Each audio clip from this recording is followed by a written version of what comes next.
निसंदेह बोला करो हमारे यहाँ। हमारे पल्ले का जो नहीं कर रहे महाराज। अच्छा राम जी भी छोड़ा, राम जी के घर में जो बहुएं आई थी उन चारों बहुओं का नाम क्या था? तो महाराज पता है? जो राजा दशरथ की पुत्र वधु आई थी उन चारों बहुओं का नाम क्या था पता है? इसको बताया जो पता है महाराज क्या नाम था?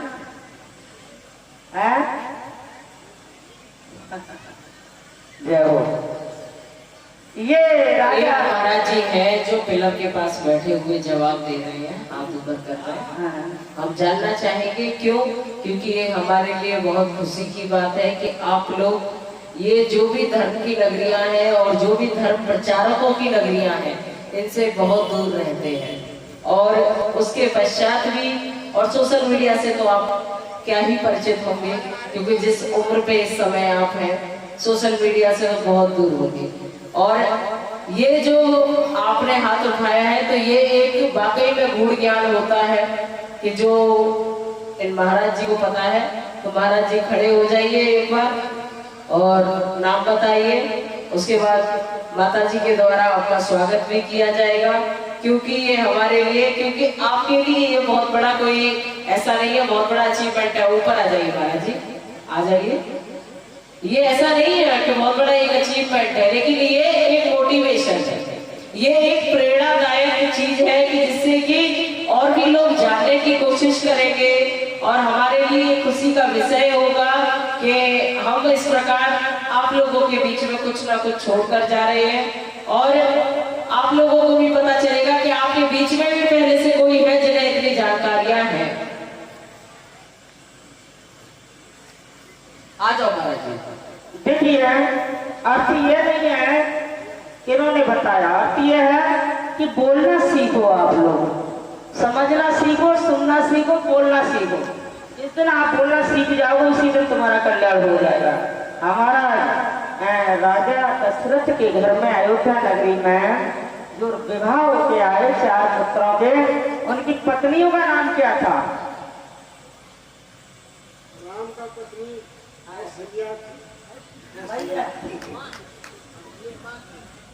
घबराओ ना, प्रेम से बोलो, घबराने की कोई जरूरत नहीं। राम का पत्नी कौशल्या, मैया थी कौशल्या महाराज, ये तो मैया थी कौशल्या। आज बड़ा ब्रजवासी पल्ले ठाकरा बल्ले बल्ले। हाँ, राम जी की पत्नी, लक्ष्मण जी की पत्नी, भरत जी की पत्नी, शत्रुघ्न, चारों भाइयों की पत्नियों के नाम क्या थे?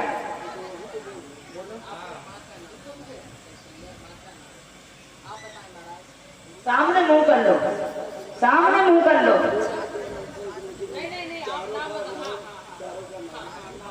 सामने मुंह कर लो।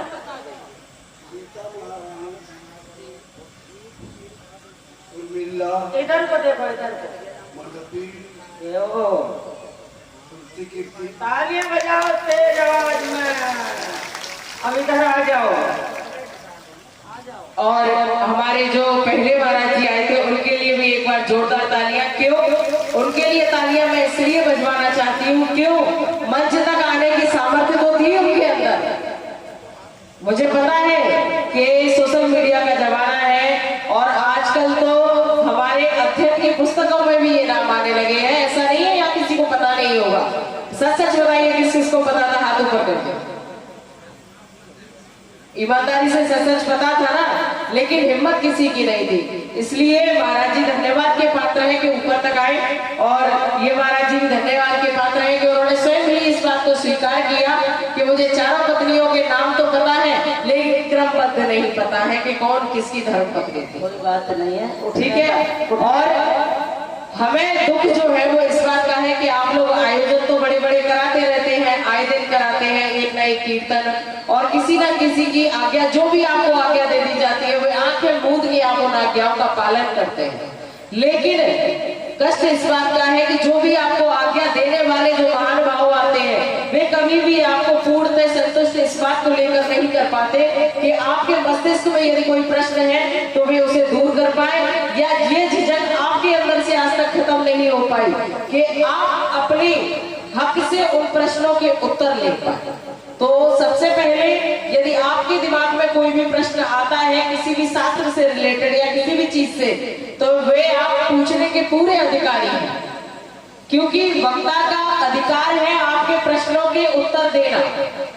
आज का दिवस भी आपके पास बाकी है, अभी 2 घंटे के शायद प्रवचन और बचे हैं, उसके बाद कल का भी है। आप लोग श्रद्धा से, आध्यात्म से, हर प्रकार से भक्त हैं, लेकिन अधूरा ज्ञान बहुत ही घातक होता है। तो जो भी प्रश्न आपके दिमाग में हो, यदि हमारे सामर्थ्य में होगा, माता जी के सामर्थ्य में होगा, ऐसा नहीं है कि हम लोग भी परम ज्ञानी है या हमने भी सारे शास्त्रों को या चारों वेदों को घोर के पी रखा है, लेकिन हम चाहते हैं जितना हमें पता है उतना हम आप सभी के बीच में परोस सके, आप लोगों को वितरण कर सके। महाराज जी के लिए एक बार जोरदार तालियां बजाइए। आइए प्रवेश करते हैं, माता जी क्रम आपको बता देंगी। जय श्री राधे। प्रेम से कहिए जय श्री राधे, जय श्री राम जी, बोले भक्तवत्सल भगवान के। और आप भी किसी राम लक्ष्मण से कम नहीं लग रहे थे, खुशी हुई मुझे इस बात की। बोलना सीखो, हम यही तो कह रहे हैं बादल से, और कुछ थोड़ी कह रहे हैं, उठना सीखो है। हाँ, जब हम बोलना सीख लेंगे तो हमारे अंदर बहुत कॉन्फिडेंस आ जाएगा सब कुछ संभालने का। तो मुझे लगता है कि जिंदगी में यदि हम जागृत हो गए तो हमारे लिए कोई चीज संभव नहीं है, और इसीलिए आज माता जानकी जी को अनन्य प्रकार से माताओं ने समझाया है कि तुम्हारा धर्म, तुम्हारा नियम, तुम्हारा संयम क्या होगा और आपका भी संयम क्या होगा, ये हमारी मैया जानकी जी ने बताया है। कि पहले सासों ससुर, पहले सासु ससुर सागर पूजा, पहले सास ससुर का पूजा, प्रार्थना, सम्मान, बड़ों का, बुजुर्गों का सम्मान होना चाहिए। उसके बाद पति की पूजा, पति की पूजा उसके बाद। और इन क्रियाओं को हमने जीवन में धारण नहीं किया तो मुझे नहीं लगता कथा हमने श्रवण की है ना। कुछ तो फर्क पड़ा होगा ना, नहीं पड़ा। आज कितना दिन हो गया कथा सुनते सुनते, चौथा दिन है जी, चौथा दिन कल की कथा हो रहा है। हाँ, इससे बढ़िया समय आ जाएगा तुम्हारे जीवन में मेरे प्यारे, और इससे और बढ़िया आ जाएगा। बड़े बड़े विद्वान आए होंगे, आते रहेंगे, कथाएं कभी बंद नहीं होती। ये तो संसार में निरंतर कथा चलती है, और हम आज यहाँ बंद होती है, कल दूसरी जगह शुभारंभ हो जाती है। आज यहाँ प्रारंभ होती है, कल दूसरी जगह समापन हो जाती है। और हमारे ब्रज में तो महापुरुष संत गुरुओं ने यहाँ तक कह दिया है कि दुनिया की कथा बंद हो जाएगी, लेकिन वृंदावन की कथा कभी बंद नहीं होगी। जिस दिन वृंदावन में एक पल के लिए भी कथा बंद भगवान की हो जाती है, उसी दिन धरती फट के रसातल को चली जाएगी, इतना अपराध बढ़ जाएगा। इसलिए ये कथा बड़ी अमूल्य चीज है, बड़ी मुश्किल से प्राप्त होती है। बड़ा भाव से सबने समझाया, और हमको भी ये जीवन में धारण करना चाहिए। सब गृहस्थी की चर्चाएं, सब गृहस्थी के आज संयम नियम बताए हैं। रात्रि को मैया जानकी जी राम जी के शयन कक्ष में जाती हैं। आज माँ जानकी जी ने अपने स्वामी, अपने पति राम जी के श्री चरणों में जाकर के क्या दिया, आपका शायद गलत होगा, लेकिन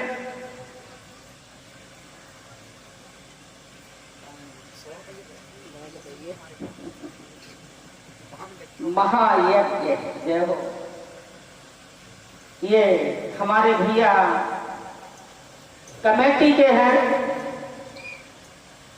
वैसे भी बड़ा परिश्रम कर रहे हैं।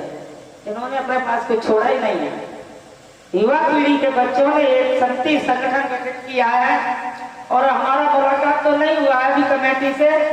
और कल हम कोशिश करेंगे बीच कथा में, क्योंकि अंतिम दिवस है कल, राम जी का राज गद्दी अभिषेक है और राम जानकी के राजगद्दी अभिषेक पर यहाँ सभी लोग उपस्थित होंगे। और आज हमारे पूजनीय गुरुजी जो चरण पहाड़ी वाले हैं, उन्होंने भी हमसे बोल दिया है, टाइम भी लिया है। उन्होंने कहा कल हम अपने नजरों के सामने अपनी ही उपस्थिति में राम जी का राज तिलक कराएंगे और आप सभी लोग उसमें चढ़ बढ़ के भाग लेंगे, क्योंकि जिनको आपने श्रद्धा से अपने जीवन में बुलाया, अपने गांव में बुलाया, अपने घर में बुलाया, इतने दिन से लगे हुए हो, तो सब बड़ी प्रसन्नता के साथ में विदा करेंगे। और राम जी को कैसे विदा किया जाता है, मैया जानकी साथ में होंगी तो ये सब जानते होंगे। संपूर्ण अपना भाव समर्पित करके विदा करेंगे, अपने जीवन में कुछ नहीं छोड़ेंगे, सब कुछ उनके लिए अर्पण कर देंगे, फिर तुम्हें वह सहस्र गुना होकर के प्राप्त होगा। और ये हमारे इसलिए कल हम कमेटी के सभी भाइयों का सम्मान, जो भी टूटा फूटा आशीर्वाद है उससे हम मंच के माध्यम से करेंगे, ताकि आप सभी का दर्शन हो जाएगा, मुलाकात भी हो जाएगी। और ये हमारे कमेटी में से एक भैया जी हैं जिन्होंने हिंदी दिल्ली जो सचिव जयप्रकाश जी महतो कल जो सम्मान किया था साहिब भैया जी ने, और हमारे पास बैठे भी रहे थे, उन्होंने 1 से 1 रुपया ठाकुर जी के दरबार में बैठ किए हैं। परमात्मा इनके जीवन में खुशियां बनाए रखे, हमेशा सदा प्रसन्न रहें। फूलों की तरह फलो फूलो, फूलों की तरह फलो फूलो, फूलों ही में रहना तुम, आजीवन जन्म सुखी रहकर प्रभु ही में भूले रहना तुम, सदा सुखी रहे। और ये व्यासपीठ से आपको आशीर्वाद है। बोले गोविंद भगवान की जय। रात्रि के समय मैया जानकी राम जी के समकक्ष शयन कच्छ में जाती है।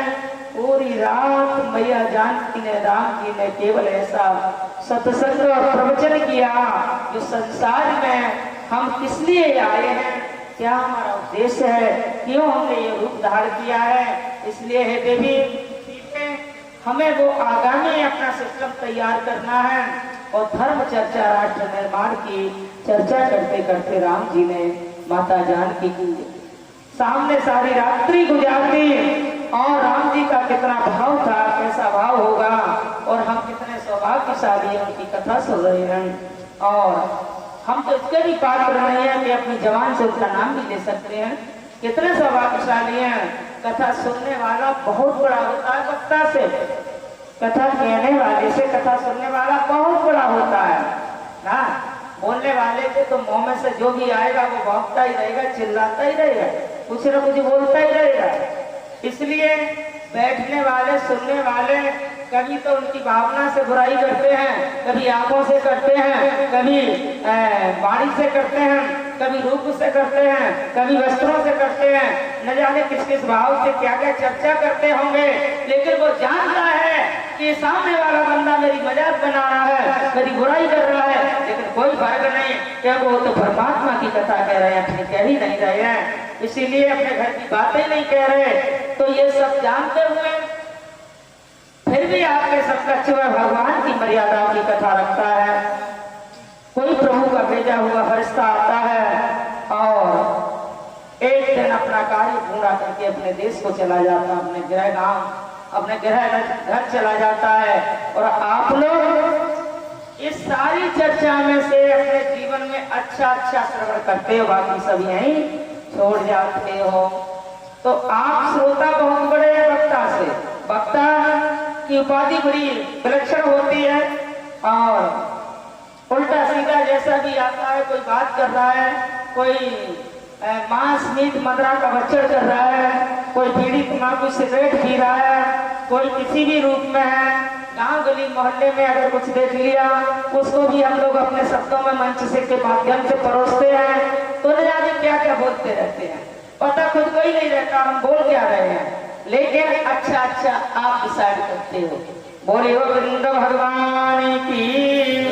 इस प्रकार राम जी की पत्नी जानकी माता है, भैया लक्ष्मण की पत्नी उर्मिला जी है। ये सब जनकपुर की राजकुमारियां थी। और भरत जी की प्रिया मांडवी जी है और शत्रुघ्न की परम प्रिया श्रुतकीर्ति जी है। कितना सुंदर संयोग मिला था। यानी जितने शब्द राम जी के नाम में उतने ही शब्द जानकी जी के नाम में, जितने शब्द लक्ष्मण भैया के नाम में उतने ही उर्मिला जी के नाम में। कितना सुंदर विधि और वर्ग था। लेकिन आज तो लोग इसको भी मानने को तैयार नहीं है। सनातन धर्म की चर्चा करते हैं, इसको भी मानने को तैयार नहीं है।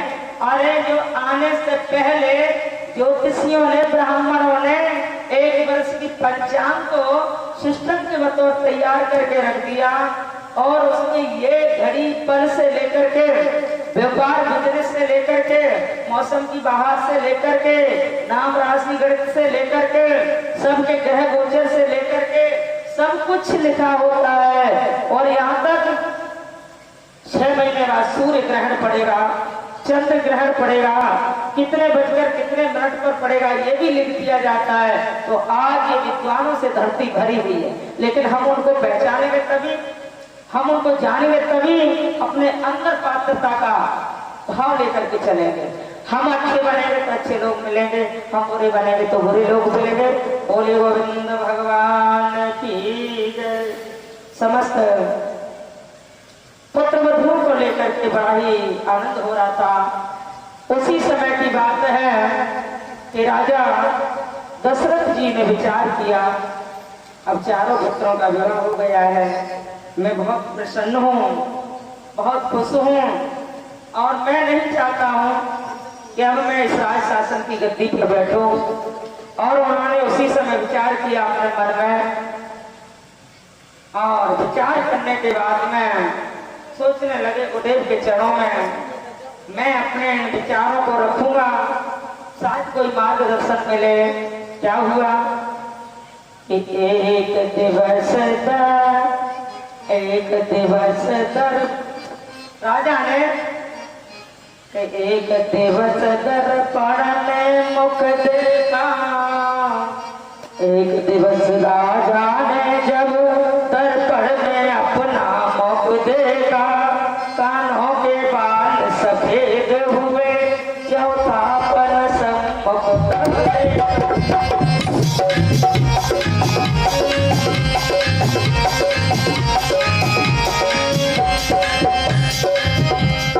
एक दिवस राजा ने जब दर्पण में अपना मुख देखा, कानों के बाल सफेद हुए, दर्पण में अपना मुख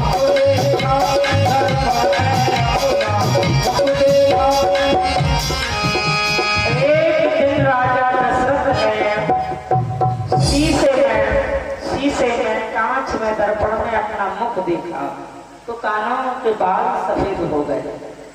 समझ लिया बुढ़ापा आ गया। और ये 501 रुपया हमारे पूज्य